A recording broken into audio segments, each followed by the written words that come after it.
الحمد لله نحمده ونستعينه ونستغفره ونؤمن به ونتوكل عليه ونعوذ بالله من شرور أنفسنا ومن سيئات أعمالنا من يهده الله فلا مضل له ومن يضلله فلا هادي له وأشهد أن لا إله إلا الله وحده لا شريك له وأشهد أن سيدنا وسندنا وحبيبنا ومولانا محمدا عبده ورسوله اللهم صل على محمد وعلى آل محمد كما صليت على إبراهيم وعلى آل إبراهيم إنك حميد مجيد اللهم بارك على محمد وعلى آل محمد كما باركت على إبراهيم وعلى آل إبراهيم إنك حميد مجيد أما بعد فأعوذ بالله من الشيطان الرجيم بسم الله الرحمن الرحيم وقال الذين كفروا لا تسمعوا لهذا القرآن والغوا فيه لعلكم تغلبون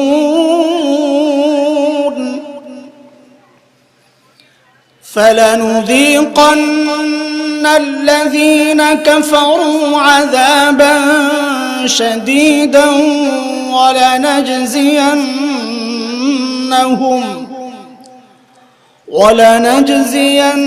ولنجزينهم أسوأ الذي كانوا يعملون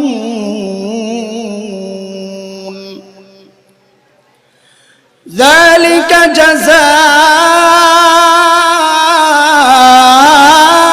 أعداء الله النار لهم فيها دار الخلد جزاء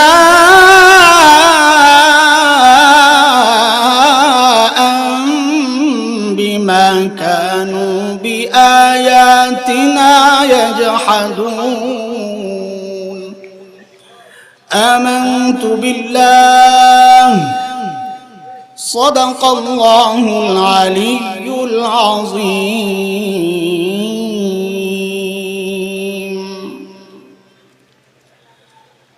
সোনাগাজী উপজেলা তাফসীর কমিটি উদ্যোগে আয়োজিত আজকের এই তাফসীরুল কোরআন মাহফিলের সম্মানিত সভাপতি উপস্থিত জাতির বিবেক হযরত উলামায়ে কেরাম দূর দূরান্ত থেকে আগত ইসলাম প্রিয় সুধী সমাজ পর্দার আড়ালের মা ও বোন রব্বে করিমের অশেষ মেহেরবানি যিনি এমন প্রতিকূল অবস্থায় দ্বীনকে ভালোবাসার কারণে কোরআনকে ভালোবাসার কারণে বাধা বিপত্তি সব কিছু উপেক্ষা করে জান্নাতের এই বাগানে আমাকে আপনাকে আসার বসার, কোরআনের কিছু আলোচনা শোনার ও বলার তৌফিক দান করেছেন। সেজন্য শুরুতেই মহান রবের শুকরিয়া আদায় করি, জবান খুলে প্রাণ খুলে কালিমাতুশ শুকর উচ্চারণ করি আলহামদুলিল্লাহ।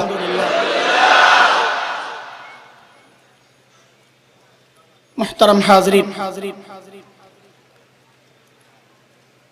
কুরআনুল কারীমের তাফসীর, কুরআন থেকে কিছু আলোচনা করার চিন্তা করেছি। তাফসীরুল কুরআন মাহফিল মানে গল্প গুজব কিসসা বলার মাহফিল না, এটা একটু ভিন্ন মাহফিল। যার কারণে কখনো কখনো তাফসীরুল কুরআন মাহফিলগুলো পণ্ড হয়ে যায়। কারণ পণ্ডকারীরা জানেন যে যেই মাহফিলে কোরআনের সরাসরি আলোচনা হবে, তাফসীর হবে, সেখানে আমাদের অপরাধের বিরুদ্ধে বলা হবে। সহ্য করতে না পেরে মাহফিলগুলো বন্ধ করে দেয়। এই জন্য এই কোরআনের বিরুদ্ধে অবস্থানকারীদের সম্পর্কে আজকের কিছু আলোচনা করার নিয়ত করেছি ইনশাআল্লাহ। সূরা হামিম আস-সাজদা এর 3টা আয়াত আমি তেলাওয়াত করেছি। 26, 27, 28 নম্বর আয়াত, 24 নম্বর পারা হাফিজ কোরআন শরীফের 18 নম্বর পৃষ্ঠার 10, 11, 12, 13, 14, 15 এই কয়টা লাইন তেলাওয়াত করেছি। আল্লাহ যদি তৌফিক দেন আয়াতগুলোর কিছু তরজমা আপনাদের সামনে পেশ করব। যারা আছেন শ্রোতা, এদের মধ্যে আমার উস্তাদ তুল্য যারা আছেন নিশ্চয়ই অনেক আছেন, যারা হাজার হাজার আলিমের উস্তাদ। তাদেরকে উদ্দেশ্য করে আমার আলোচনা নয়, বাকি তারা শুনবেন এই জন্যে যে তাদের ছাত্র আমরা যারা আছি, আমাদের কথাগুলো ঠিকঠাক হচ্ছে কিনা তাদেরকে আমরা পড়াশোনাবো। আর অন্যদের জন্য কিছু কথা, ঈমান জাগানিয়া কিছু কথা ইনশাআল্লাহ পেশ করার চেষ্টা করব। আয়াতের তরজমা একটু শুরুতে শুনি। রব বলতেছেন, وقال الذين كفروا لا تسمعوا لهذا القرآن والغوا فيه لعلكم تغلبون। যারা কাফির তারা বলে লা তাসমাউ লিহাযাল কুরআন, এই কুরআন শুনবে না। ওয়াল গাউ ফীহ, কুরআনের তিলাওয়াত যেখানে হবে হট্টগোল তৈরি করবা। লাআল্লাকুম তাগলিবুন, তাইলে আশা করা যায় তোমরা জয়ী থাকবা, জয়ী হবা। এটা হচ্ছে প্রথম আয়াতের তরজমা। 2 নম্বর 3 নম্বর আয়াতগুলো আল্লাহ তাআলা তাদের এই বক্তব্যের জবাব দিয়েছেন। রব বলছেন, فَلَنُذِيقَنَّ الَّذِينَ كَفَرُوا عَذَابًا شَدِيدًا وَلَنَجْزِيَنَّهُمْ أَسْوَأَ الَّذِي كَانُوا يَعْمَلُونَ। যারা কাফির তাদেরকে অবশ্যই আমি কঠিন থেকে কঠিন শাস্তি ভোগ করাবো, এবং তাদের অপকর্মের শাস্তি আমি কড়ায় গন্ডায় বুঝিয়ে দিব।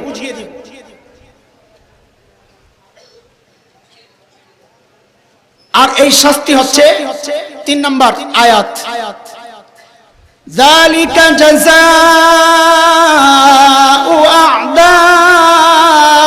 আ'দাইল্লাহিন নার লাহুম ফীহা দারুল খুলদ জাযাআন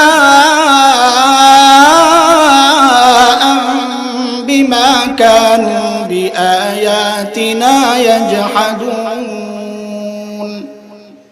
আল্লাহ বলছেন, আল্লাহর দুশমনদের শাস্তি এটা জাহান্নাম, সেখানে তারা স্থায়ীভাবে থাকবে। এই শাস্তি এই কারণে যে তারা আল্লাহর আয়াতকে অস্বীকার করেছে। এই হচ্ছে আয়াতগুলোর মোটামুটি তরজমা। তাফসীরে কুরতুবীর মধ্যে ইমাম কুরতুবী রাহমাতুল্লাহি আলাইহি ফ্লাশ করেন, রাইসুল মুফাসসিরিন হযরত আব্দুল্লাহ ইবনে আব্বাস রাদিয়াল্লাহু তাআলা আনহুমা থেকে বর্ণনা করেন, এই আয়াতগুলো আল্লাহ তাআলা মক্কার কাফিরদের সম্পর্কে নাজিল করেছেন। আপনাদের বুঝার সুবিধার্থে আমি বলি, আবু জাহেলদের সম্পর্কে নাজিল করেছেন। মক্কার কাফির বললে মানুষ যতটা বুঝে, আবু জাহেল বললে আরো বেশি বুঝে। আবু জাহেল বললেই মাথা চলে যায়, রাসূলের বড় দুশমন। তো আমি সহজভাবে বলবো যে এই আয়াতগুলো আল্লাহ তাআলা মক্কার কাফিরদের সম্পর্কে নাজিল করেছেন। আলোচনায় ঢুকার আগে একটা কথা বলে নেই। প্রথমে আলোচনা বিক্ষিপ্ত মনে হবে আপনাদের, বিভিন্ন জায়গায় দৌড়াদৌড়ি করব আমি। কেউ যেন এমনটা না ভাবে যে আলোচনার কোনো লাইন পাইতেছি না। তো আপনাদের উদ্দেশ্যে আমি বলি,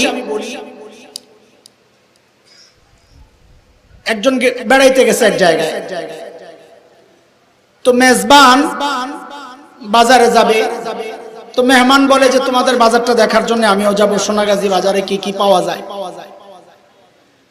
তো এখন মেজবান বাজার করে একবার চালের দোকানে যায়, একবার গোশতের দোকানে যায়, একবার মাছের দোকানে যায়।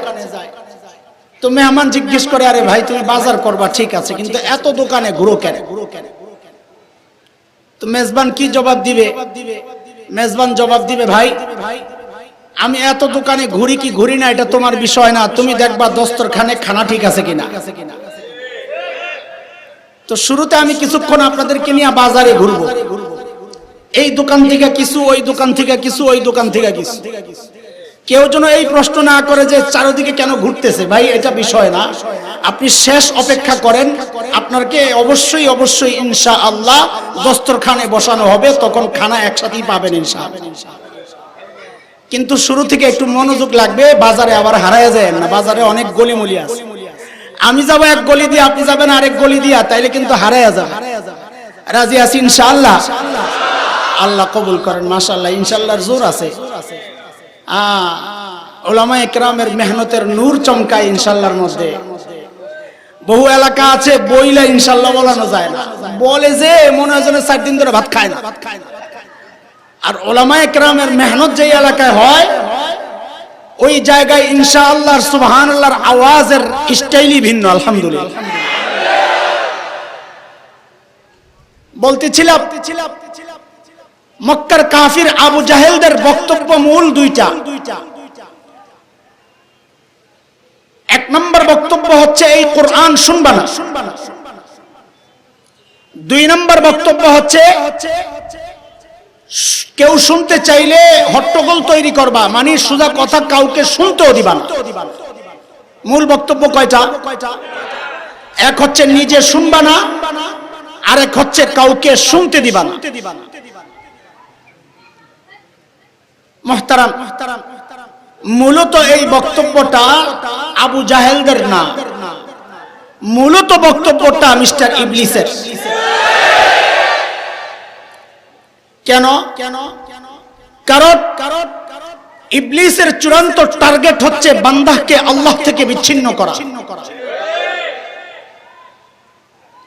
দলিল ইবলিস যেটা চায় এর দলিল, তার চূড়ান্ত টার্গেট এটা। দলিল কোরআনে কারীম আল্লাহ বলে দিয়েছেন, সূরা আরাফ আয়াত নম্বর 16, 17, 8 নম্বর পারা, হাফিজ কোরআন শরীফের 11 নম্বর পৃষ্ঠা, 5, 6, 7, 4 থেকে শুরু হয়েছে, খেল দেখলেই পাওয়া যাবে। রব আমাদেরকে সতর্ক করার জন্য ইবলিসের এই বক্তব্য জানাইয়া দিয়েছেন। কি বক্তব্য? ইবলিস কি বলে? قال فبما أغويتني لأقعدن لهم صراطك المستقيم ثم لآتينهم من بين أيديهم ومن خلفهم وعن أيمانهم وعن أيمانهم وعن شمائلهم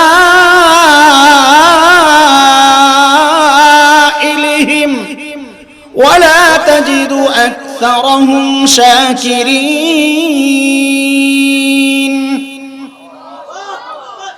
ইবলিস আল্লাহকে বলে, আয়াত একটার তরজমা করব, দ্বিতীয়টার তরজমা পরে করব ইনশাআল্লাহ। ইবলিস আল্লাহকে বলে, বিমা আগওয়াইতানি, যাদের কারণে আপনি আমাকে আপনার কাছ থেকে দূরে ঠেলে দিয়েছেন, সহজ তরজমা করলাম, আমি কিন্তু এদেরকে ছাড়ব না। কি করবি? বলে তারা যেই রাস্তা দিয়ে আপনার কাছে আসবে ওই রাস্তার নাম হইল সিরাতে মুস্তাকিম। কি নাম? বান্দা আল্লাহ পর্যন্ত পৌঁছে কোন রাস্তা দিয়া? ইবলিস চ্যালেঞ্জ করেছে আল্লাহকে, আমি ওই সিরাতে মুস্তাকিমের মধ্যে বসে যাব যেন বান্দা আপনার পর্যন্ত পৌঁছতে না পারে। আর ইবলিস এটা জানে বান্দা তার রব পর্যন্ত পৌঁছার রাস্তা একটাই, সেটা হচ্ছে কোরআন আল কারীম, যার মাধ্যমে বান্দা রব পর্যন্ত পৌঁছে যায়। প্রমাণ কোরআন, আমাদের প্রমাণ তো কোরআন আর হাদিস। বান্দা কোরআনের মাধ্যমে রব পর্যন্ত পৌঁছে যায়, এর প্রমাণ সূরা রহমানের 3টা আয়াত আমি তেলাওয়াত করে একটু আপনাদেরকে শোনাব। আবারও বলি, আমি কিন্তু এখনো বাজারে আছি, আপনাদেরকে দস্তরখানে বসাই নাই, মনে আছে কথা?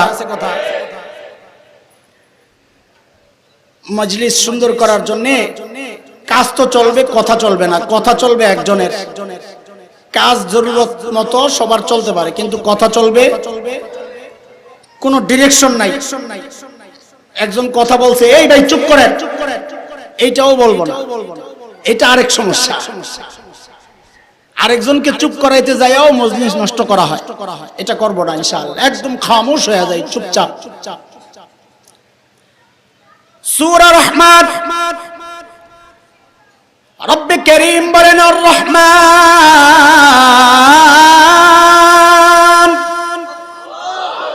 আল্লামাল কুরআন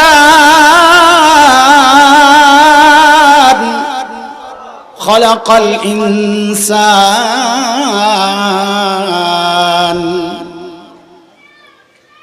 আয়াত 3টা খেয়াল করে, রব বলতেছেন আর রহমান, রহমান আল্লাহ, আল্লামাল কুরআন, যিনি কোরআন শিখালেন, খালাকাল ইনসান, যিনি মানুষ সৃষ্টি করলেন। আয়াত 3টার তরজমা বুঝছেন আপনারা? রহমান কে? 1 নম্বর আয়াত, রহমান যিনি। আল্লামাল কুরআন 2 নম্বর আয়াত, যিনি কোরআন শিখালেন। 3 নম্বর আয়াত, খালাকাল ইনসান, যিনি মানুষ সৃষ্টি করলেন। সিরিয়ালগুলো দেখেন আয়াতের। 1 নম্বরে রহমান আল্লাহ, 2 নম্বরে যিনি কোরআন শিখালেন, 3 নম্বরে যিনি মানুষ সৃষ্টি করলেন।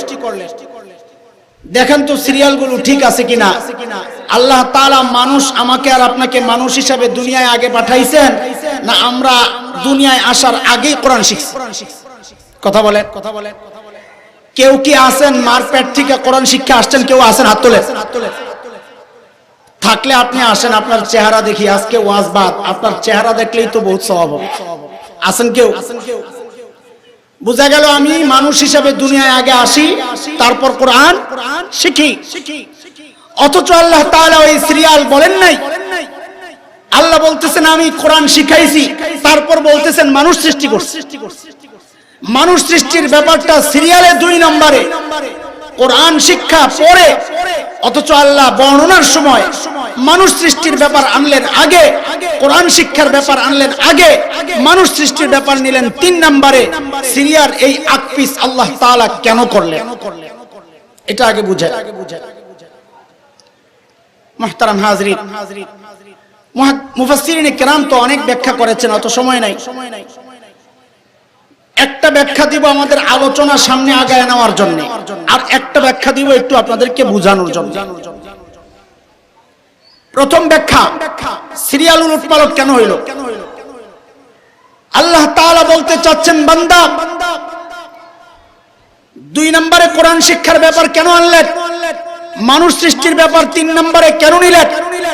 আল্লাহ তাআলা বুঝাতে চাচ্ছেন, বান্দা তুমি নিজেকে মানুষ পরিচয় তখনই দিতে পারবা যখন তুমি কোরআনী শিক্ষায় শিক্ষিত হবা, না হয় তুমি মানুষ না। একটা উদাহরণ শোনেন, তাইলে আরো বুঝবেন। তাসলিমা নাসরিনের নাম মনে আছে আপনাদের? মানুষ সাহাবীর নাম তো ভুলে, আবু জাহেলের নাম ভুলে না। কথা ঠিক আছে কিনা? তাসলিমা নাসরিন তার এক বইয়ের মধ্যে লিখেছে, এই পেট আমার পেটের মধ্যে আমি কার থেকে বাচ্চা নিব, কিভাবে বাচ্চা নিব, এটা আমার ইচ্ছা। যেখান থেকে খুশি সেখান থেকে বাচ্চা নিব। ধর্ম সমাজ আমাকে কিছু বলতে পারবে না, বাধ্য করতে পারবে না। নাউজুবিল্লাহ, একটু আসতে পড়েন না, নাহলে আপনাকে রফিকুল্লাহ হুজুরের মতো বলি বাড়ি যায় পড়েন না, বাড়ি যায় হরিস কেন ওইসিনিও। আল্লাহ আল্লাহ মাফ করুক। আমরা বলি তাসলিমা নাসরিন যে বক্তব্য দিয়েছে, এই বক্তব্যের কারণে আমাদের জন্য সুবিধা হয়েছে, আমরা কোরআনের এই সিরিয়াল বুঝছি।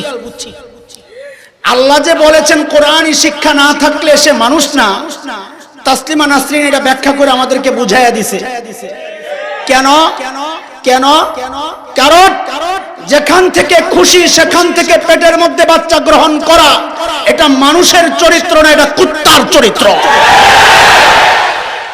তাসলিমা নাসরিন বুঝাইয়া দিছে, আমি দেখতে মানুষ, কিন্তু কোরআনী শিক্ষা না থাকার কারণে আমার ভেতরটা মানুষ না, আমার ভেতরটা কুত্তার চেয়ে নিকৃষ্ট। আল্লাহ তাআলা ওই জন্য কোরআন শিক্ষার ব্যাপারটা আগে আনছেন, মানুষ সৃষ্টির ব্যাপারটা পরে নিছেন। বুঝে আসছে আপনাদের?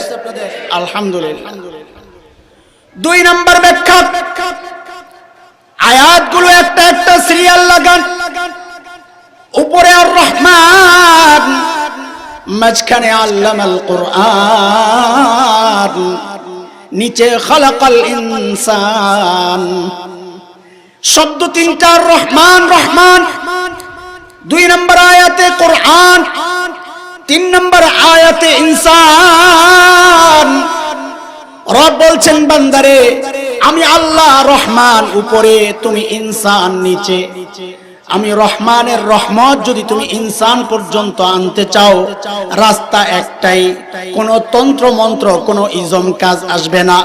রাস্তা একটাই, রহমানের রহমত যদি ইনসান পর্যন্ত আনতে হয়, রহমান আর ইনসানের মাঝখান দিয়া কোরআনকে ঢুকাইতে হয়। বুঝে আসছে কথা? এই খবর শয়তানের আছে কি নাই?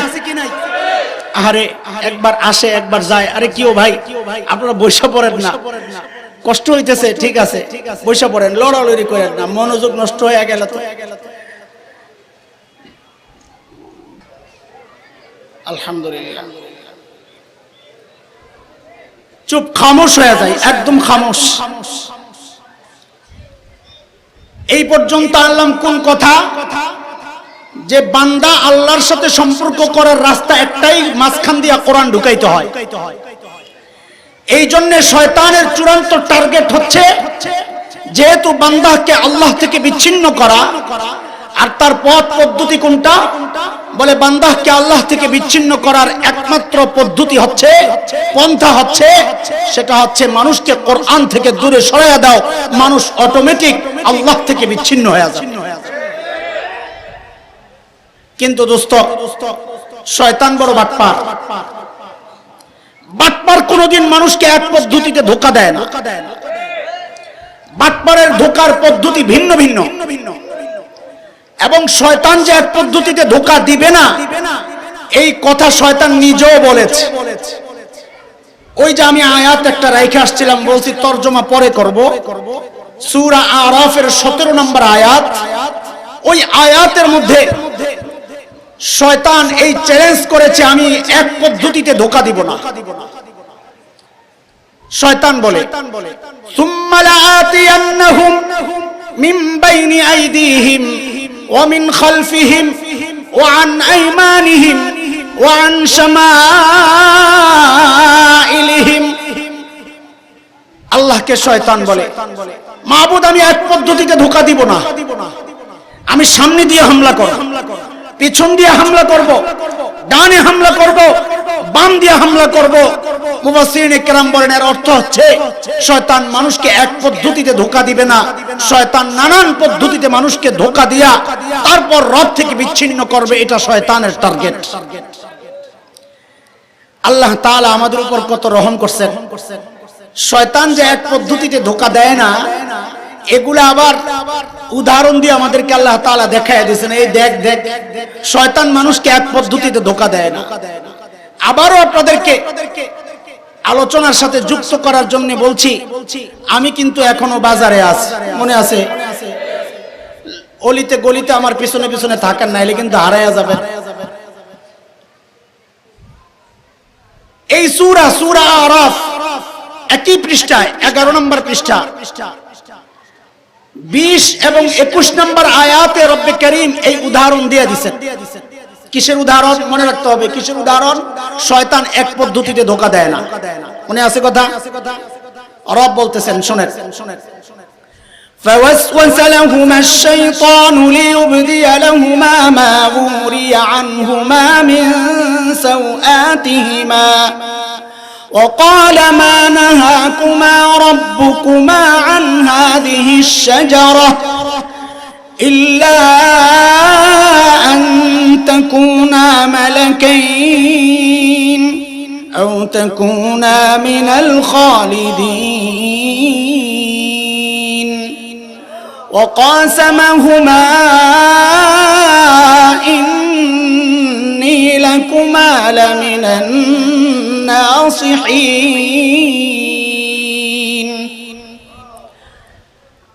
শয়তান আদম এবং হাওয়া আলাইহিস সালামকে ধোঁকা দেওয়ার সময় এক পদ্ধতি গ্রহণ করে নাই, চারটা ধোঁকা দিছে। কয়টা? চারটা। এটাও আল্লাহ তাআলা আমাদেরকে জানায়া দিয়েছেন এই কথা বোঝানোর জন্য। তোমাদের আদি পিতা মা, তাদেরকে শয়তান এক পদ্ধতিতে ধোঁকা দেয় নাই, তাদেরকে ধোঁকা দেওয়ার সময় শয়তান একটা ফেল করেছে, আরেকটা, ওইটা ফেল করেছে, আরেকটা। ইমাম গাজ্জালী রাহমাতুল্লাহি আলাইহি বলেছেন, শয়তান কখনো এক পদ্ধতির পিছনে লাগা থাকে না, এইভাবেই আমাকে ধোঁকা দিতে হবে না। একজন মানুষ হজে যাবে, শয়তান প্রথমে তাকে ধোঁকা দিবে, একটা কাজ করে, পোলাপাইন্ডি বিয়ে দিয়ে আর পরে যান, শর্ত নিজেই লাগাই লইছে, পোলাপাইন বিয়ে দিয়ে লই, বাড়িটা কইরা লই, এরপরে হজে যান। এটা শয়তানের ধোঁকা।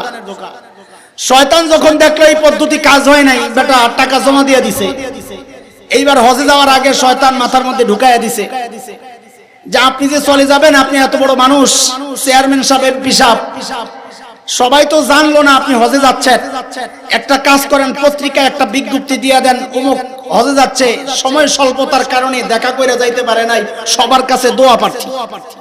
এটাও একটা পদ্ধতি। যদি দেখে শয়তান এই জায়গায় ব্যর্থ, বাদ, এটাও বাদ। হজে যায় লাইগা যায় ট্রাভেল সোলাদের সাথে ধুম মারামারি, বিদেশি মহিলাদের দিকে দেখা দেখা খালি তাকায় থাকে, শেষ। শয়তান যদি দেখে এই জায়গায় কাজ হয় নাই, বাড়িতে আসার সময় শয়তান ওই বুড়ার মাথার মধ্যে ঢুকায়া দেয়, হাজী সাহেব বাড়িতে যাবেন, আপনার দেখাই যদি মনে হয় আপনি হজ করছেন, এটা দেখাই যদি মনে না হয় তো কি হজ করলেন? একটা বড় জুব্বা কিনেন, একটা লাল রুমাল কিনেন, একটা বিড়া কিনেন, কইরা টইরা হজে বাড়িতে যান। আমরা দেখছি আমার সাথে এক বুড়া এইরকম লম্বা জুব্বা, লাল রুমাল, বিড়া টিরা লাগাইয়া বসছে, বাড়িতে আসতেছে, আর পাবলিক সবাই মজা লইতেছে। ও চাচা, আপনার পুরো আরবের শায়েখের মতো লাগতেছে। চাচাই তো জামা তোমার টাইম না কয়, আসলে ঢুকছে। শয়তান কয় কাম হইছে। শয়তান যদি দেখে এই জায়গায় ব্যর্থ, শয়তান কয় রাখ, সমস্যা নাই, আরো সময় আছে, হাল ছাড়ে না। বাড়িতে আসার পর এখন নামের শুরুতে হাজী সাহেব লাগানোর জন্য অস্থির। কথা কোন ঠিক আছে কিনা? শয়তান পিছু ছাড়ে না, যতক্ষণ পর্যন্ত আপনার হজটা বরবাদ না করবে ততক্ষণ পর্যন্ত তার শান্তি নাই, মৃত্যুর আগ পর্যন্ত লেগেই থাকে। আল্লাহ তাআলা আমাকে আপনাকে শিখাইয়া দিচ্ছেন, দেখো দেখো আদম আর হাওয়া আলাইহিস সালামকে শয়তান সর্বপ্রথম ধোঁকা যেটা দিল, মা নাহাকুমা রাব্বুকুমা আন হাযিহিস শাজারা, এক নাম্বার ধোঁকা। আলেমরা সহজে বুঝা যাবে, মারিফা আর নাকেরার ধোঁকা মারছে। আল্লাহ তাআলা আপনাকে এই নির্দিষ্ট গাছের ফল খাইতে নিষেধ করছেন, অন্যগুলো তো মানা করেন নাই। এবার সাধারণরা বুঝেন, এই লাইনে ধরেন 10টা কাঁঠাল গাছ আছে, শয়তান আয়া বলতেছে আল্লাহ তাআলা আপনাদেরকে এই এক নম্বর গাছের কাঁঠাল খাইতে মানা করছেন, বাকিগুলা তো মানা করেন নাই, ওগুলা খান। যখন দেখলো কাম হয় নাই, এই ধোঁকা কাজ হয় নাই, বাদ। 2 নম্বর ধোঁকা, ইল্লা আন তাকুনা মালাকাইন, এই ফল খাইলে আপনারা ফেরেশতা হয়ে যাবেন, এটা আল্লাহ চান না। কারবার দেখছেন কি ধোঁকা দিছে, বুঝছেন আপনারা? বুঝেন নাই? বুঝেন, মাদ্রাসার ছাত্ররা বিশেষ করে বুঝো, এই ধোঁকা এখন শয়তানের চেলারা আমাদেরকে দেয়, এই সেম ধোঁকা। খেয়াল করেন, মনোযোগ লাগবে। আল্লাহ চান না আপনারা ফেরেশতা হয়ে যান, এই ফল খাইলে আপনারা ফেরেশতা হয়ে যাবেন, এটা আল্লাহ চান না। এই জন্য আপনাদেরকে এই ফল খাইতে মানা করছেন। দোস্ত, হযরত আদম আলাইহিস সালাতু ওয়াস সালামকে আল্লাহ তাআলা নবী বানাবেন, এটা আল্লাহ জানতেন কিনা? কথা কয় না। আল্লাহর তো সিদ্ধান্ত আগের থেকেই, আল্লাহর সমস্ত সিদ্ধান্ত আযালি, আগের থেকেই সিদ্ধান্ত হয়ে রয়েছে। আর আহলুস সুন্নাহ ওয়াল জামাতের বিশ্বাস আকীদা হচ্ছে সমস্ত নবীরা সমস্ত ফেরেশতাদের চেয়ে শ্রেষ্ঠ। আল্লাহ তাআলা আদম আলাইহিস সালামকে নবী বানাবেন, শ্রেষ্ঠ বানাবেন, উনি ফেরেশতা হতে যাবেন কোন দুঃখে? উনাকে তো আল্লাহ তাআলা ফেরেশতার চেয়ে আরো বেশি মর্যাদা দান করবেন। ঠিক এই ধোঁকাটা এখন মাদ্রাসার ছাত্রদেরকে দেওয়া হয়। মনোযোগ লাগবে।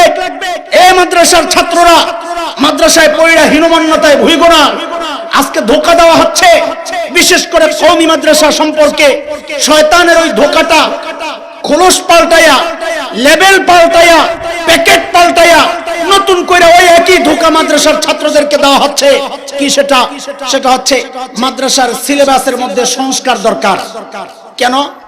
কারণ এই সিলেবাস পড়ে তো সে ডাক্তার হইতে পারবে না, এই সিলেবাস পড়ে তো সে ইঞ্জিনিয়ার হতে পারবে না, এই সিলেবাস পড়ে সে প্লেনে উঠতে পারবে না, হেলিকপ্টারে চড়তে পারবে না, আরামায়েশের জিন্দেগি কাটাতে পারবে না, ভোগ বিলাসে মত্ত হতে পারবে না। আমাদের মাথার মধ্যে এই কথা ঢুকায়া দিছে। এখন মাদ্রাসার ছাত্ররা চিন্তা করে, ঠিকই তো, একটু ইংরেজি পড়লে আমি তো ডাক্তার হইতে পারতাম, একটু ইংরেজি বিজ্ঞান পড়লে আমি তো ইঞ্জিনিয়ার হইতে পারতাম, আমি কেন খালি ক্বালা ক্বালা রাসূল সাল্লাল্লাহু আলাইহি সাল্লাম পড়মু? আমাদের কোন হতভাগা মাদ্রাসার ছাত্রের দিমাগের মধ্যে এটা ঢুকে গেছে। এরে দোস্ত, শুনো শুনো, তোমার মর্যাদা কোথায় আর ডাক্তারের মর্যাদা কোথায়? শয়তান নবীকে চাইছে ফেরেশতা বানাইতে, নিচে নামাইতে, তোমাকেও তারা চাচ্ছে নিচে বানাইতে। কারণ হচ্ছে তোমার আর ডাক্তারের মর্যাদা এক না।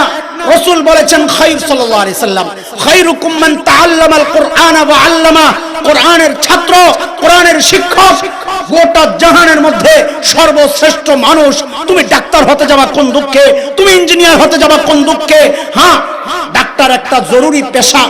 আজকে যদি বাংলাদেশের সমস্ত ডাক্তাররা চাকরি কইরা ডাক্তারের প্রয়োজন হইতো, ডাক্তারের কারণে মানুষ অসুস্থ হয়ে মৃত্যুবরণ করত, আমরা আমাদের ছাত্রদেরকে ডাক্তার হইতে পাঠাইয়া দিতাম। অথচ আশ্চর্যের কথা হচ্ছে লক্ষ লক্ষ ডাক্তার বেকার, লক্ষ লক্ষ ইঞ্জিনিয়ার বেকার। এই জন্য আমরা বলি, আগে ওই সমস্ত বেকার ডাক্তারদেরকে চাকরি দাও, তারপর আমার ছাত্রদেরকে ইংরেজি শেখাও। এটা শয়তানের ওই ধোঁকাটাই। শয়তান নবীকে চাইছে ফেরেশতা বানাইতে, এরা আলেমকে চায় ডাক্তার বানাইতে। শোনো শোনো, আমাদেরকে নিয়ে এত টেনশন করার দরকার নাই। মাদ্রাসায় যে ছেলে পড়ে, খোদার কসম খায়া বলি, মৃত্যুর আগ পর্যন্ত তাকে বেকার বলার কোনো সুযোগ নাই। কেন? আপনি প্রশ্ন করবেন কেন? কত হুজুররা না খায়া মরে, কত হুজুররা কষ্ট করে পড়ে। আরে বেকার কারে কয় তুমি চিনো? বেকার মানে কি বুঝো? বেকার মানে হচ্ছে লেখাপড়া যেই মাকসাদে তুমি করছো, ওই মাকসাদ অর্জন না হইলেই তুমি বেকার। তোমার মাকসাদ হচ্ছে টাকা কামানো, আমার মাকসাদ টাকা কামানো না। বলে তো তোমার মাকসাদ কি? আরে মিয়া আমার মাকসাদ আমি কি ঠিক করব? আমি তো এমন ইলমের সাথে জড়িয়ে গেছি, আলহামদুলিল্লাহ আল্লাহ কবুল করেছেন আমাকে, অনেক বড় নিয়ামত এটা। আমার মাকসাদ আমি ঠিক করব না, আমার মাকসাদ তো আমার রব ঠিক করে দিয়েছে। কি বলেছেন রব? সূরা তাওবা আয়াত নম্বর 122, 11 নম্বর পারা, হাফিজ কোরআন শরীফের 5 নম্বর পৃষ্ঠা, 13 নম্বর লাইন তুমি পড়ে দেখো। রব তোমার টার্গেট ঠিক করে দিয়েছেন। রব বলতেছেন, ওমা কানাল মুমিনুনা লিয়ানফিরু কাফা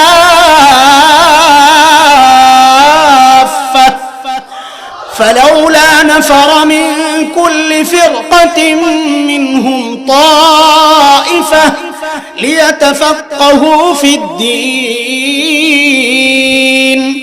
ولينذروا قومهم إذا رجعوا إليهم لعلهم يحذرون। রব বলতেছেন আমার আর তোমার লেখাপড়ার কি মাকসাদ? রব বলতেছেন যখন বাড়ি যাবা, বাড়ি যাইয়া মানুষকে দ্বীনের কথা শোনাবা, এটাই তোমার লেখাপড়ার মাকসাদ। এই জন্য আমি ঘাস খায়া থাকি তাও আমাকে বেকার বলা যাবে না, আমি পানি খায়া থাকি তাও আমাকে বেকার বলা যাবে না, কারণ আমি তো খাওয়ার জন্য পড়ি নাই, আমি দ্বীন মানুষকে পৌঁছানোর জন্য পড়েছি, মানুষকে আখিরাত সম্পর্কে সতর্ক করার জন্য দ্বীন শিখেছি। কোন মাদ্রাসার ছাত্র একটা কায়দার আলিফ যদি পড়ায় তাও সে তার দায়িত্ব আদায় করেছে, তাকে বেকার বলা যাবে না। আর তুমি যদি টাকা কামাইতে না পারো তুমি বেকার। এই জন্য মাদ্রাসায় পড়া একজন আল্লাহর বান্দা বেকার থাকতে পারে না। কথা বুঝে আসতেছে আপনাদের? আমি কিন্তু বাজারে আছি, কথাটা মনে রেখে। শয়তান যখন দেখলো 2 নাম্বার ধোকায়ও কাজ হয় না, এইবার মারলো 3 নাম্বারটা, ইল্লা আন তাকুনা মালাকাইন আও তাকুনা মিনাল খালিদিন। এই ফল খাইলে জান্নাতে স্থায়ীভাবে থাকার ব্যবস্থা হয়ে যাবে। আল্লাহ চান না আপনারা জান্নাতে স্থায়ীভাবে থাকেন, আল্লাহ চান না। আল্লাহ চান আপনাদেরকে জান্নাত থেকে বের করে দিতে। আপনি খান তাইলে জান্নাতে স্থায়ীভাবে থাকার ব্যবস্থা হবে। চিন্তা করছেন আল্লাহর মর্জির বিরুদ্ধে কত ভয়ঙ্কর ষড়যন্ত্র? আপনারা খালি আমার সাথে একটু জবাব দিয়েন, তাইলেই বুঝবেন। আল্লাহ তাআলা আদম আলাইহিস সালামকে, হাওয়া আলাইহিস সালামকে বানাইছে জান্নাতে থাকার জন্য? কই পাঠানোর জন্য বানাইছেন? কারণ রব নিজেই বলেছেন, ওয়াইয ক্বালা রাব্বুকা লিল মালাইকা ইন্নী জাইলুন ফিল আরদি খলিফা। আমি জমিন আমার প্রতিনিধি পাঠানোর জন্য বানাইছি। আদমকে বানাইছেন কই পাঠাবেন বইলা? জোরে বলেন, জোরে বলেন। বাকি একটা প্রশ্ন আসতে পারে আপনাদের, আদমকে আল্লাহ জমিনে পাঠানোর জন্য বানাইলে মাঝখান দিয়ে এত ঝামেলার জন্য আবার জান্নাতে কেন পাঠাইছিলেন? বানাইছেন তো জমিনে পাঠাবেন, তো ডাইরেক্ট জমিনে পাঠিয়ে দিতেন। মাঝখান দিয়ে জান্নাতে পাঠাইছেন বইলেই তো শয়তানের লগে ঝামেলা হইলো। শয়তানও দুনিয়ায় আসলো, আদম আলাইহিস সালামও দুনিয়ায় আসলো, আমরা এই বিপদে পড়লাম। নাইলে তো আমরা জান্নাতেই থাকতাম। এইরকম একটা প্রশ্ন জাগে কিনা যে পাঠাইবেন দুনিয়ায়, জান্নাতে কেন পাঠাইছেন? এটা আলোচ্য বিষয় না, কিন্তু এই রসটা একটু খাওয়া না দিলে মজা লাগবে। খালি খাওয়ান তো লাগে না, মাঝে মাঝে কিছু সালাতো দিতে হয়, চাটনি চুটনি দিতে হয় না? দিতে হয়। খেয়াল করেন কোরআনে কারীমে সূরা তাওবা আয়াত 111, 11 নম্বর পারা, হাফিজ কোরআন শরীফের 3 নম্বর পৃষ্ঠা, 10-11 থেকে শেষ পর্যন্ত ওই আয়াতে রব্বে কারীম আমার আর আপনার কাছে জান্নাত বিক্রির প্রস্তাব করছেন। রব বলতেছেন, ইন্নাল্লাহা আশতারা মিনাল মুমিনিনা আনফুসাহুম ওয়া আমওয়ালাহুম বিআন্না লাহুমুল জান্নাহ। আল্লাহ আমার আর আপনার কাছে জান্নাত বিক্রি করতে চান আমাদের জান আর মালের বিনিময়ে। এ ভাই একটু বলেন তো কে কে জান্নাত কিনতে রাজি? মারহাবা, মাশাআল্লাহ, মাশাআল্লাহ, মাশাআল্লাহ। হযরত আপনার হাতটা তো উঠাই দিব না, আমি তো এগরে চাঙ্গা রাখার জন্য এরকম হাত উঠাই। আপনারা তো পড়াশোনাইতেছি, আপনি ছিলেন না, আমি আগেই বলে দিছি যে মুরব্বীদেরকে পড়াশোনাইতেছি। আপনারাই উঠায়েন, হুজুরদের দিকে তাকায়েন না, হুজুররা উঠাইলো কি উঠাইলো না। হুজুররা বৈশা বৈশা ঘুমাইলেও আমাদের জন্য লাভ। ও ভাই, জান্নাত কেনার জন্য যে হাত উঠাইলেন, জান্নাত কেউ দেখছেন আপনারা? হায় হায়। তো মুফতি সাহেবরা কি বলেন, কোন জিনিস না দেখা কেনা যায় না। আমরা পড়েছি কিতাবে, বেচা কেনার জন্য মৌলিক দুইটা শর্ত। এক শর্ত হচ্ছে ওই জিনিস দেখতে হয়, কেনার আগে না দেখলেও পরে দেখারও সুযোগ আছে, যাকে খেয়ারের উইয়া বলে। পরে দেখলেও চলে, পরে দেখে পছন্দ না হইলেও ফেরত দেওয়া যায়, দেখা শর্ত। আরেকটা শর্ত হইলো মালটা মকদুরুত তাসলিম, হস্তান্তর যোগ্য হইতে হয়। পাশে একজন বুজুর্গ বসে, আপনি বললেন ভাই 100 টাকা দেন তো, আল্লাহর বান্দা মনে করছে ঋণ চাইছেন, 100 টাকা পকেট থেকে বাইর করে দিচ্ছে। আপনি বললেন ওই যে কাউয়াটা উইরা যায়, আপনার কাছে বেচা লাইলা, বেচা কিনা হবে? কারণ এটা মকদুরুত তাসলিম, হস্তান্তর যোগ্য না, এটা উঠতেছে, এটা তুমি বেচা লাইলা হইলা। তা আমি আর আপনি জান্নাত কেনার জন্য রেডি, জান্নাত তো দেখি নাই, তো বেচা কিনা কেমনে হবে? এই জন্য নাস্তিক মুরতাদরা কি বলে, আমরা অন্ধবিশ্বাসী, আমরা জান্নাত না দেখে আখিরাত না দেখেই বিশ্বাস করছি। ও দোস্ত, আমরা অন্ধবিশ্বাসী না বুঝে শুনে বিশ্বাসী? তো বুঝে শুনে কেমনি বিশ্বাসী হইলেন? জান্নাত তো না দেখে কেনার জন্য সব রেডি হয়ে গেল। বুঝেন বুঝেন, আপনাদের এলাকায় মেয়েদেরকে বিয়ে দিলে শ্বশুর বাড়ি দেখার জন্য মেয়ে নিজে যায় না গার্জিয়ান যায়? মেয়ে দুই রকমের, এক রকমের মেয়ে হলো মা বাবার বাধ্য সন্তান, আরেক রকমের মেয়ে হলো মা বাবার অবাধ্য সন্তান। যদি মেয়ে মা বাবার বাধ্য সন্তান হয়, সে বলবে বাবা তোমরা দেখলেই চলবে, আমার দেখার দরকার নাই। আর মেয়ে যদি শাহবাগের স্লোগান কন্যা হয়, আসে না কতটি শাহবাগের স্লোগান দেয়, ওই মার্কা যদি হয়, তো সে বলবে না তোমরা দেখলে হবে না, এক রাত যাই আমিও থাইকা সব টেস্ট করে আসো। কথা ঠিক? আমি জিজ্ঞেস করি, আপনারা মা বাবার বাধ্য সন্তান না অবাধ্য সন্তান? আলহামদুলিল্লাহ, আলহামদুলিল্লাহ বলেন আলহামদুলিল্লাহ। আল্লাহ তাআলা আদম আলাইহিস সালামকে দুনিয়ায় পাঠাবেন বলে বানায়া, দুনিয়ায় না পাঠায়া জান্নাতে কেন পাঠাইলেন দোস্ত? কিয়ামত পর্যন্ত নাস্তিক মুরতাদদের মুখের মধ্যে কষ্টে লাগায় দিবেন আল্লাহ। তারা আর বলতে পারবে না আমরা অন্ধবিশ্বাসী, জান্নাত না দেখাই কেনার জন্য রেডি। না, আমরা জান্নাত না দেখাই কেনার জন্য রেডি হই নাই। আমরা মা বাবার বাধ্য সন্তান। আমরা মা বাবার কি? আমরা মা বাবার বাধ্য সন্তান।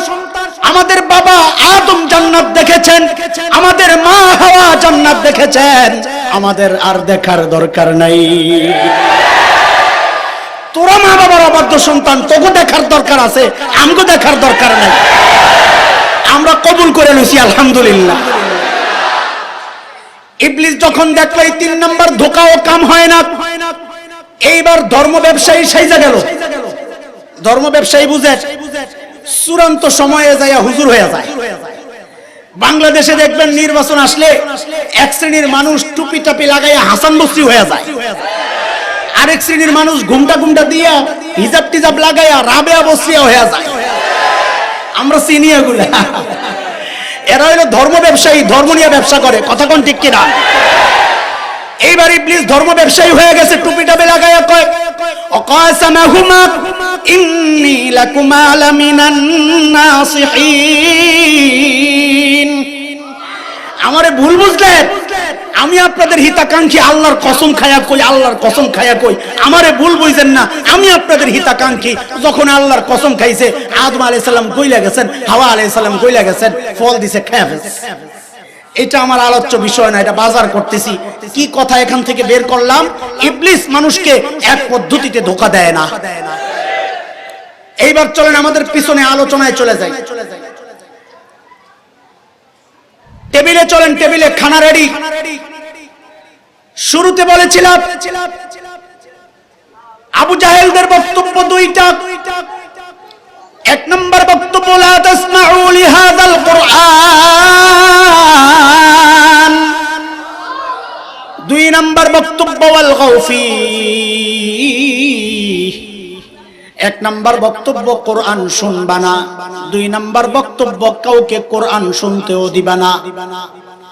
এরে দোস্ত, যুগে যুগে ইবলিস এই কথা মানুষকে দিয়া বলাইছে, কিন্তু এই যুগের আবু জাহেলরা ডাইরেক্ট ওইটা বলে না, অন্য লাইনে অন্য পদ্ধতিতে মানুষকে ওই বক্তব্যটা ঠিকই দেয়, কিন্তু বক্তব্য এইটা না, প্যাকেটটা চেঞ্জ কইরা নতুন এক প্যাকেটে আমাদের সামনে ওই বক্তব্য পেশ করে। সময়ের আলেমদের জিম্মাদারি সময়ের ধোঁকাগুলো মানুষের সামনে ক্লিয়ার করা। আমি কয়েকটা উদাহরণ দেব, সময় আমার হাতে বেশি নাই মনে হয়, আমি একটু দেখে লই কি অবস্থা। হ্যাঁ, খুব একটা বেশি নাই, সময় একেবারেই কম, আমার ডাইরেক্ট চলে যেতে হবে এখন জায়গা মতো। তাড়াতাড়ি খাইয়ে ওই ইফতার করেন, মাগরিবের নামাজ দাঁড়ায় যাবে, ওই নিয়তে খাইয়েন আর কি।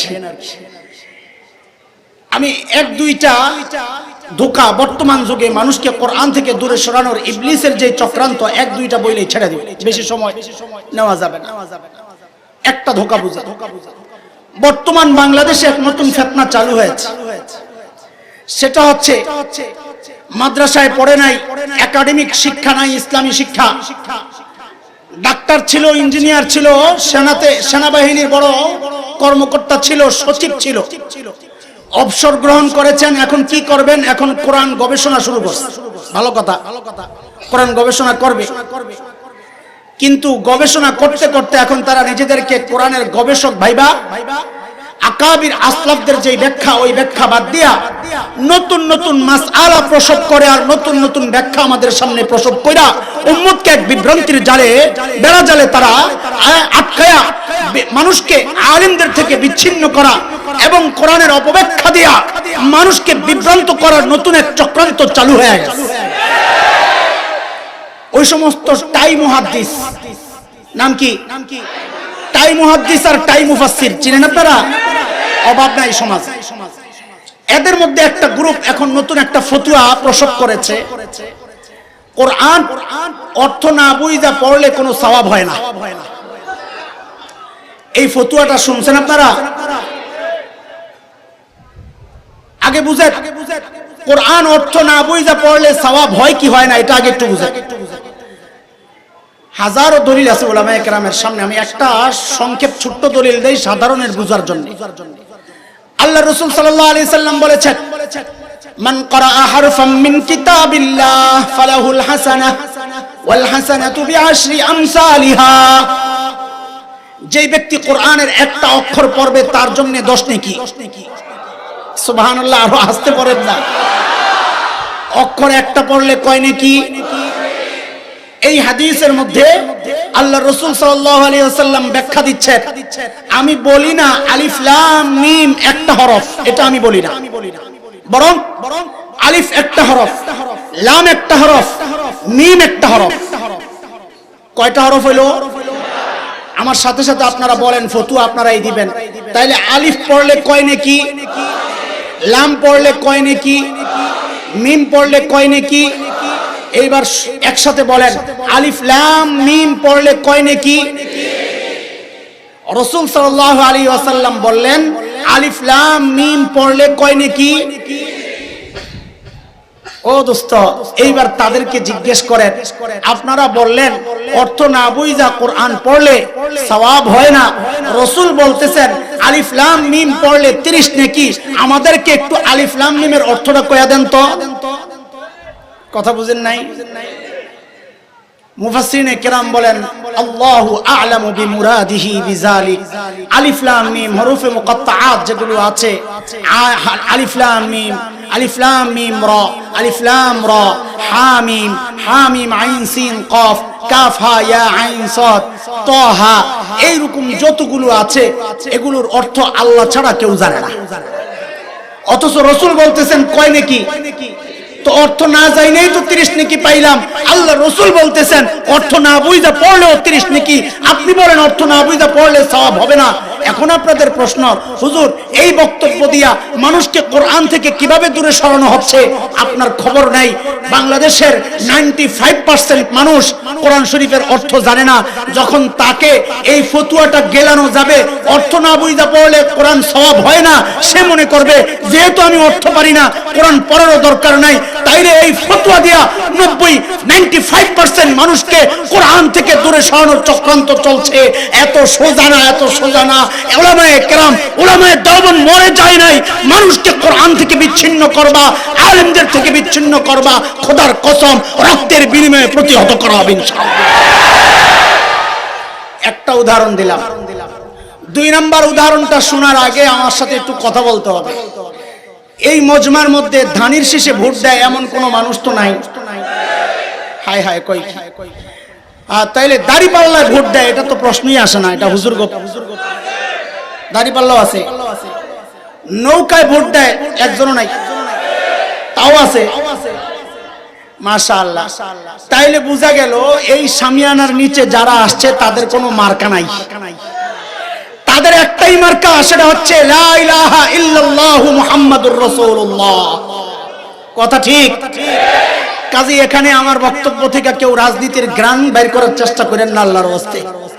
এটা কালিমার কথা, এটা রাজনীতির কথা না। শুনেন, উদাহরণ শুনেন। আমি 3টা উদাহরণ দিয়ে ফিনিশিং এ যাব। 1 নম্বর উদাহরণ, বাংলাদেশে শয়তান কিভাবে মানুষকে কোরআন থেকে দূরে সরাচ্ছে এই উদাহরণ দিচ্ছি। বর্তমান জমানার প্যাকেটে আবু জাহেলদের ওই একই বক্তব্য এখন কিভাবে দেওয়াচ্ছে এগুলোর উদাহরণ দিচ্ছি। এখন 2 নম্বর উদাহরণ। এই 2 নম্বর উদাহরণ বোঝার জন্য 3টা উদাহরণ আপনাদের সামনে পেশ করতেছি।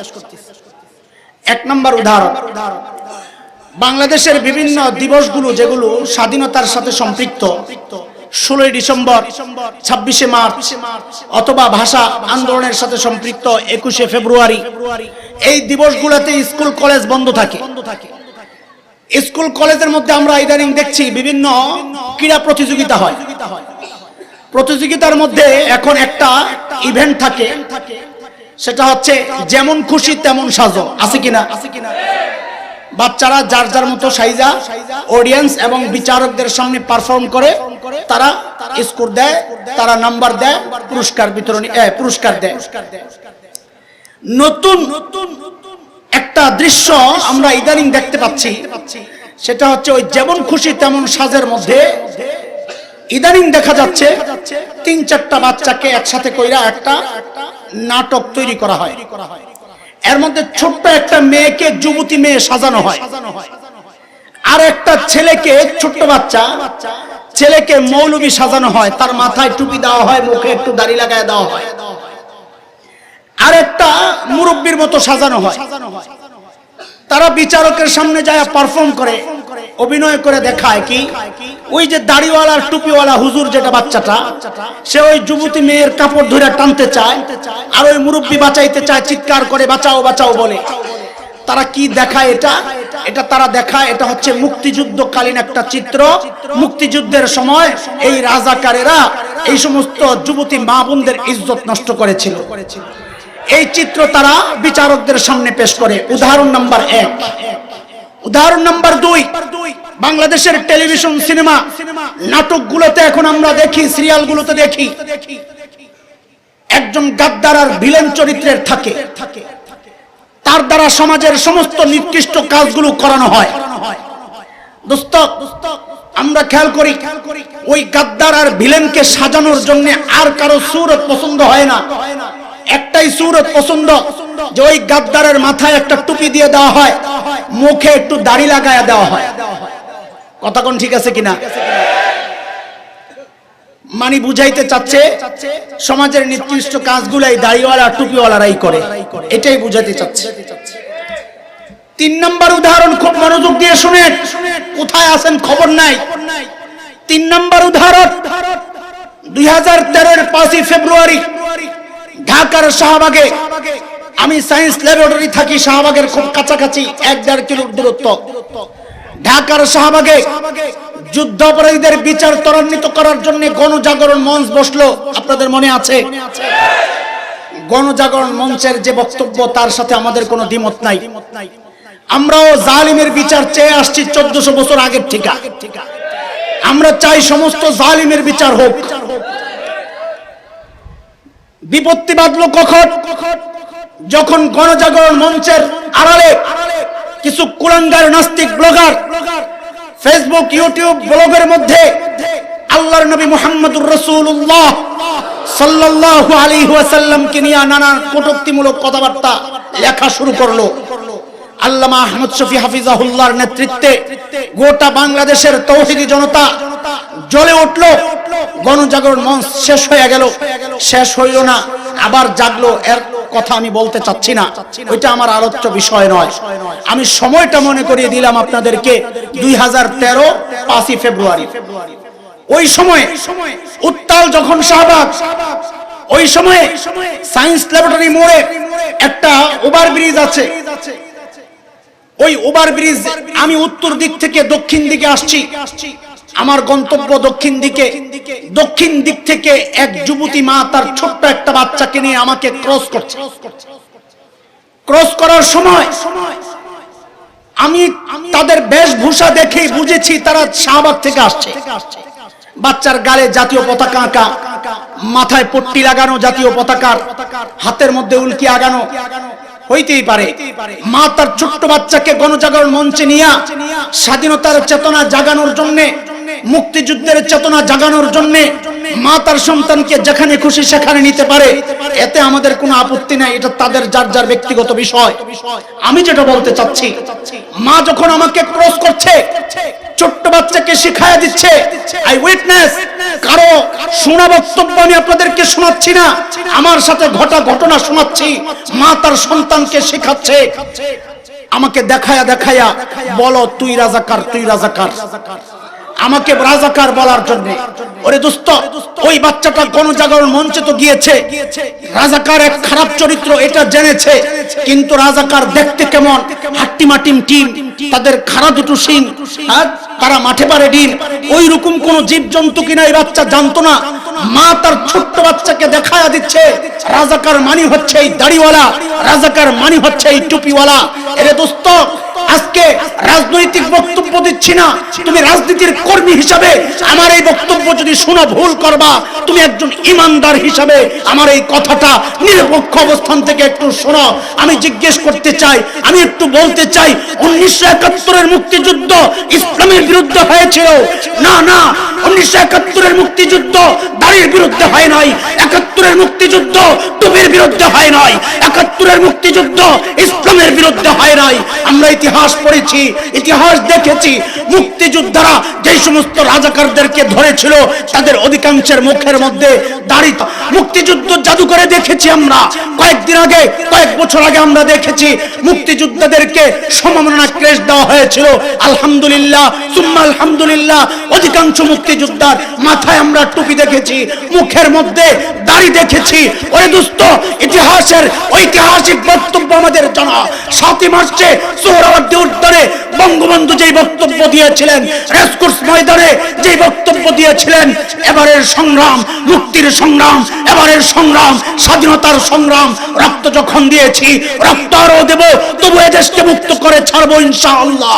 স্বাধীনতার ঘোষক যখন ইনশাআল্লাহ বলে মুক্তিযুদ্ধের ঘোষণা দেয়, ওই মুক্তিযুদ্ধ ইসলামের বিরুদ্ধে হইতে পারে না। তাইলে এরা কারা যারা ইসলামের বিরুদ্ধে মুক্তিযুদ্ধকে দাঁড় করাতে চায়? খোদার কসম, এর সাথে বিরোধী দলের কোনো সম্পর্ক নাই, সরকারি দলের কোনো সম্পর্ক নাই, আওয়ামী লীগের কোনো সম্পর্ক নাই, বিএনপির কোনো সম্পর্ক নাই। এরা হচ্ছে এই যুগের আবু জাহেল, যারা মানুষকে কৌশলে চক্রান্ত করে দাড়ির প্রতি ঘৃণা তৈরি করছে, টুপির প্রতি ঘৃণা তৈরি করছে, যেন আস্তে আস্তে একটা প্রজন্ম তৈরি হয় যারা দাড়িকে ঘৃণা করবে, টুপিকে ঘৃণা করবে। আস্তে আস্তে কোরআনের ধারক, কোরআনের বাহক উলামায়ে কেরাম থেকে তাদেরকে বিচ্ছিন্ন করার এক নতুন চক্রান্ত চলছে। ওই যুগের আবু জাহেলরা ডাইরেক্ট বলতো লা তাসমাউ লিহাযাল কোরআন, এই কোরআন শুনবা না। এই যুগের আবু জাহেলরা ডাইরেক্ট তো বলতে পারে না, ঘুরায়া এমন এক পরিবেশ, এমন এক পরিস্থিতি তৈরি করছে যেন আস্তে আস্তে মানুষ কোরআন থেকে দূরে সরে যায়। তাদের উদ্দেশ্যে একটা কথা বলতে চাই, এলে কুলাঙ্গাররা শুনে রাখ, বাংলাদেশে ইসলাম কচুরি পানার মতো ভেসে আসে নাই। এই দেশের ইসলামের গোড়ায়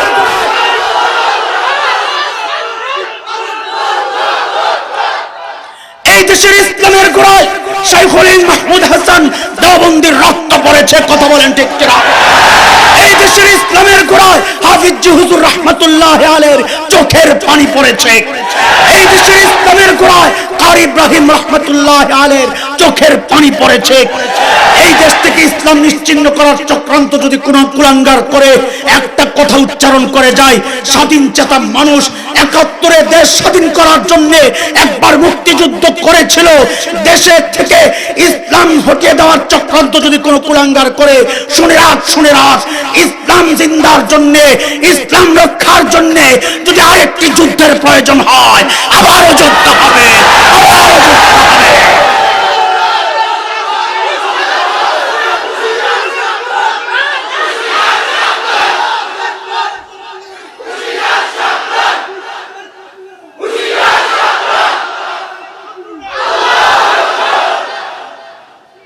মোহতারাম হাজরিন, মোহতারাম চলে আসছে ভাই, চলে আসছে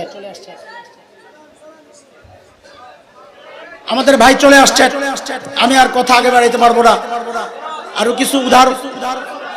মাহফিল নষ্ট করেন না, শুনেন, কথা শুনে মাহফিল নষ্ট করেন না। একটা সিস্টেম আছে, সিস্টেমের মধ্যেই চলতে হবে আমাদেরকে। আজকে এতটুকু শুনলেন, ইনশাআল্লাহ আবারও আসবো, আবারও দেখা হবে ইনশাআল্লাহ, আবারও শুনবেন ইনশাআল্লাহ। শুধু সচেতন সতর্ক থাকতে হবে। একটা চক্র আলেমদের থেকে মানুষকে বিচ্ছিন্ন করার নানা রকম চক্রান্ত করছে। আমাকে এক ভাই তাবলীগ বিষয়ে বর্তমান ফিতনা সম্পর্কে একটু কথা বলার জন্য বলেছিলেন, সময় নাই। এটাও একটা চক্রান্ত, সাধারণ মানুষকে আলেমদের থেকে বিচ্ছিন্ন করার চক্রান্ত চলছে। এ দোস্ত, আমি শুধু একটা কথা বলে শেষ করতে চাই, শুনে রাখো, যারা চক্রান্ত করছো তারা শুনে রাখো। উলামায়ে দেওবন্দের সন্তান আমরা, বলেন আলহামদুলিল্লাহ। শাইখুল হিন্দের সন্তান আমরা, বলেন আলহামদুলিল্লাহ। ইতিহাস পড়ো, ইতিহাস থেকে শিক্ষা নাও।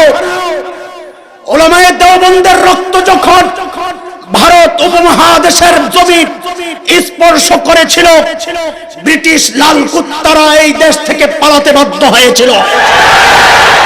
উলামায়ে দেওবন্দের রক্ত যখন আফগানিস্তানের জমি স্পর্শ করেছিল, রাশিয়ার শ্বেত ভল্লুকেরা পালাতে বাধ্য হয়েছিল। কতক্ষণ দিন রক্ষায় যদি উলামায়ে দেওবন্দের রক্তে জমিন স্পর্শ করে, খোদার কসম খায়া বলি, একটা কুলাঙ্গারকে পালাতে দেওয়া হবে না, পালাতে দেওয়া হবে না। রাজি আছি মুসলমান? দিন ও শরিয়ার জন্য কে কে রক্ত দিতে প্রস্তুত? হাত তুলে আল্লাহকে সাক্ষী বানাও। আল্লাহু আকবার, আল্লাহু আকবার, আল্লাহু আকবার। আল্লাহ সবাইকে দ্বীনের জন্য কবুল করেন, আমিন আমিন। ওয়া আখিরু দাওয়ানা আলহামদুলিল্লাহি রাব্বিল আলামিন। ওয়াসসালামু আলাইকুম ওয়া রাহমাতুল্লাহি ওয়া বারাকাতুহু।